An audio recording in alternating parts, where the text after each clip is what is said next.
Namaste. Warm wishes and aloha from Hawaii to you all. I'm deeply honored to have been invited to join you in this glorious celebration of the appearance of the Bhagavad Gita. All glories to Lord Krishna.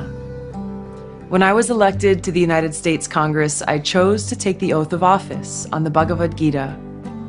Many people have asked me why I made that choice, and for me, the answer is very simple. Krishna's teaching in the Gita of loving service to God and working for the well-being of all of God's children, his teachings of bhakti and karma yoga, are the foundation and driving force and purpose of my life. The whole world today is in dire need of servant leaders. Leaders who, out of love for God and others, work for the well-being of the people and indeed our planet. It is my hope to be such a servant leader. Since I was a child, the teachings of the Bhagavad Gita were intricately woven into the very fabric of my life by both loving parents and spiritual teachers. The soothing, enlightening, and beautiful words spoken by Sri Krishna in the Gita became an inseparable part of my everyday life. The Gita has been a tremendous source of inner peace and strength through many tough periods of my life, like while I was deployed serving my country in uniform in the Middle East, where I was surrounded by death and turmoil. In the camp where we were based in Iraq, there was a giant sign at one of the gates that read, "Is today the day?" That sign was a constant reminder to me and to all of us that today could be the day that I leave this world. Seeing friends of mine, as well as people who I didn't know personally, killed in combat and the destruction caused by war, reminded me of the temporary nature of these bodies.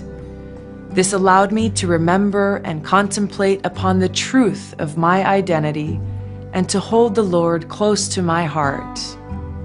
Some verses in the Gita that I turned to during these difficult times were, "That which pervades the entire body you should know to be indestructible. No one is able to destroy that imperishable soul.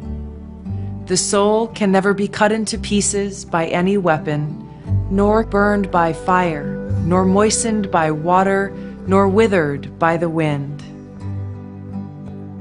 In the midst of the hell that is war, I found great comfort and shelter in the Bhagavad Gita's message of the eternality of the soul and God's unconditional love. The Bhagavad Gita is not just a scripture for Indians or Hindus. It's a scripture for all of mankind. Its transcendental message is now being appreciated by millions of people of all nationalities all over the world. The Gita does not call for conversion from one faith to another. It transcends sectarianism. The Bhagavad Gita is relevant to all of us because it answers the deepest questions of life.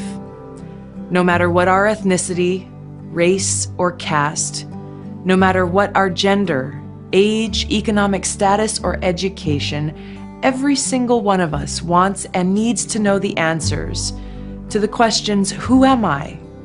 What is the purpose of my life? Where can I find true happiness? And what is death? In the Bhagavad Gita, Lord Krishna gives us the answers to these questions.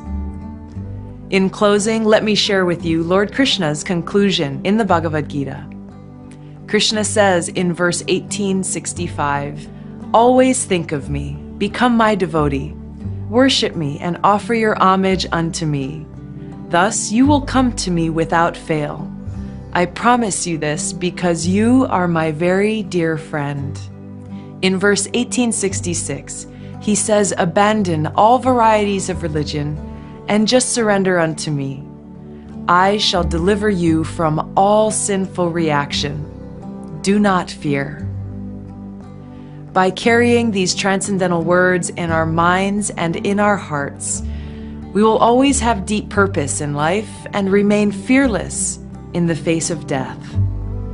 Please accept my best wishes. Namaste. Jai Shri Krishna, Jai Bhagavad Gita.